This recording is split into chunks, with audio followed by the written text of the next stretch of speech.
হোটেলের মতো পারফেক্টভাবে ডাল চচ্চড়ি যদি বানাতে চান তাহলে কিন্তু এই রেসিপি ফলো করে বানিয়ে নিতে পারবেন অসাধারণ স্বাদের এই ডাল চচ্চড়ি।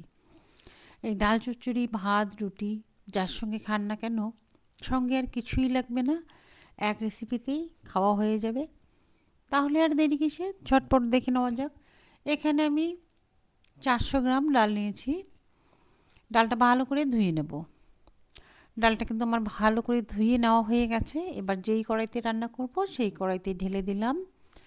এখানে দুটো মিডিয়াম সাইজের আলু চিকন করে কেটে নিয়েছি, দিয়ে দিয়েছি একটা টমেটো, 1 কাপ মতো পেঁয়াজ কুচি, লঙ্কা, আর দিয়ে দিলাম 1 টেবিল চামচ মতো আদা রসুন পেস্ট, ধনিয়া গুঁড়ো, হলুদ গুঁড়ো, সঙ্গে দিয়ে দিলাম লঙ্কার গুঁড়ো, স্বাদ অনুসারে লবণ। এখানে 2 চামচ আমি সরিষার তেল দিয়ে মেখে নেব।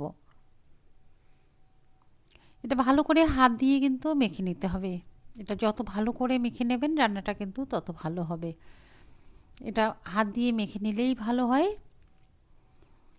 হাত দিয়ে ভালো করে যদি একটু মেখে নেওয়া যায় নরম হয়ে যায় আলুগুলো, টমেটো আলু সবই নরম হয়ে গেছে। এবার আমি গ্যাসের ওভেনে বসিয়ে দিলাম। 4-5 মিনিট ধরে ডালটাকে আমি কষিয়ে নেব। এভাবে কিন্তু নেড়ে চেড়ে 4-5 মিনিট ধরে কষিয়ে নিতে হবে।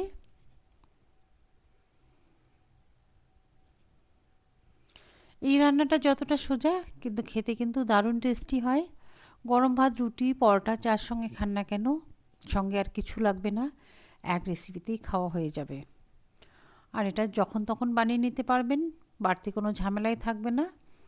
বাড়িতে থাকা সাধারণ উপকরণ দিয়ে এত সুন্দর একটা রেসিপি তৈরি করা যায়, না দেখলে কিন্তু বিশ্বাস করতে পারবেন না। বাড়িতে যদি কিছু না থাকে ঝটপট এগুলো বানিয়ে নিয়ে খাওয়া যায়। আমার কিন্তু কষানো হয়ে গেল। 5-6 মিনিট ধরে আমি ডালটাকে কষিয়ে নিলাম। সুন্দর কিন্তু কষানো হয়ে গেছে।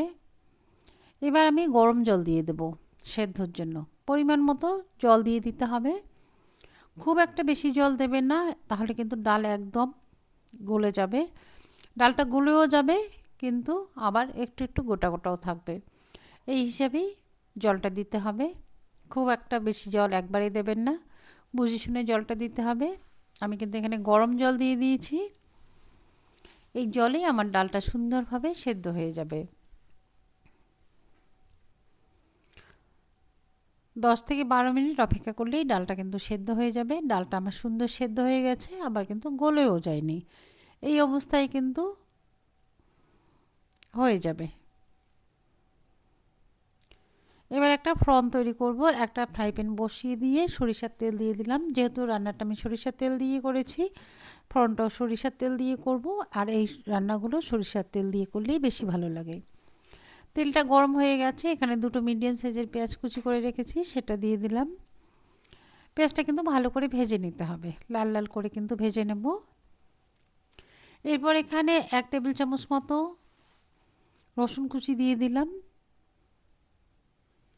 রসুনটাও দিয়ে ভালো করে ভেজে নিতে হবে। যতক্ষণ না পেঁয়াজ রসুন ভাজা হচ্ছে ততক্ষণ কিন্তু এটাকে ভেজে নিতে হবে। জিরেটা আমি আগে দেইনি, জিরেটা আগে দিলে একদম পুড়ে যেত, তাই এই সময় জিরেটা দিয়ে দিচ্ছি। এই অবস্থায় দিলে জিরেটা সুন্দরভাবে ভাজা হয়ে যাবে, সুন্দর একটা ফ্লেভারও আসবে। সঙ্গে 10 থেকে 12টা শুকনো লঙ্কা দিয়ে দিলাম। পেঁয়াজটা কিন্তু ভাজা হয়ে গেছে। এবার আমি ফোড়নটা দিয়ে দেবো উপর থেকে ঢেলে। দেখুন জলটা কিন্তু বেশি নেই, এই অবস্থায় কিন্তু নামিয়ে রাখতে হবে। খুব একটা বেশি জল জল করবেন না, যেহেতু ডাল চচ্চড়ি। এই রকম থিকনেসেই নামিয়ে নিলে খুব ভালো হবে।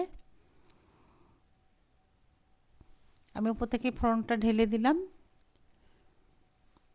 প্রথমে কিন্তু আমি জিরে গুঁড়ো দিইনি, ধনিয়া গুঁড়ো দিয়েছি। এবার আমি উপর থেকে দিয়ে দেব ভাজা জিরে গুঁড়ো। এই অবস্থায় ভাজা জিরে গুঁড়ো দিলে টেস্টটা অনেকটাই বেড়ে যায়। এখানে 1 চা চামচ মতো ভাজা জিরে গুঁড়ো দিয়ে দিচ্ছি, এতে করে খুব সুন্দর একটা ফ্লেভার আসবে। সঙ্গে দিয়ে দিচ্ছি ধনেপাতা। ধনেপাতা দিয়ে নেড়ে চেড়ে নেব। আর লবণটা কিন্তু আমি টেস্ট করে নিয়েছি, পারফেক্টভাবে হয়ে গেছে। আশা করছি আজকের এই রেসিপি ভালো লাগবে। ভালো লাগলে অবশ্যই একটা লাইক দিয়ে কমেন্ট করে জানাবেন। এবার আমার গ্যাসের ফ্লেমটা অফ করে নামিয়ে রাখার পালা। দেখে বুঝতে পারছেন কতটা সুন্দর হয়েছে। ভালো লাগলে বন্ধু আত্মীয়ের মধ্যে শেয়ার করে দেবেন। আর চ্যানেলে নতুন হলে একটা সাবস্ক্রাইব করার অনুরোধ থাকলো। সাবস্ক্রাইব করে পাশে থাকা বেল নোটিফিকেশনটি অল করে রাখবেন, যাতে করে ভিডিও আপলোড করলে সঙ্গে সঙ্গে আপনাদের কাছে পৌঁছে যায়। আর এরকম সহজ রেসিপি আপনারা দেখতে পারেন। দেখে বুঝতে পারছেন এটা কতটা সুন্দর, কতটা ভালো লাগতে পারে। আজ এ পর্যন্তই, দেখা হবে আরেকটি নতুন রেসিপিতে। ভালো থাকবেন, সুস্থ থাকবেন। ধন্যবাদ।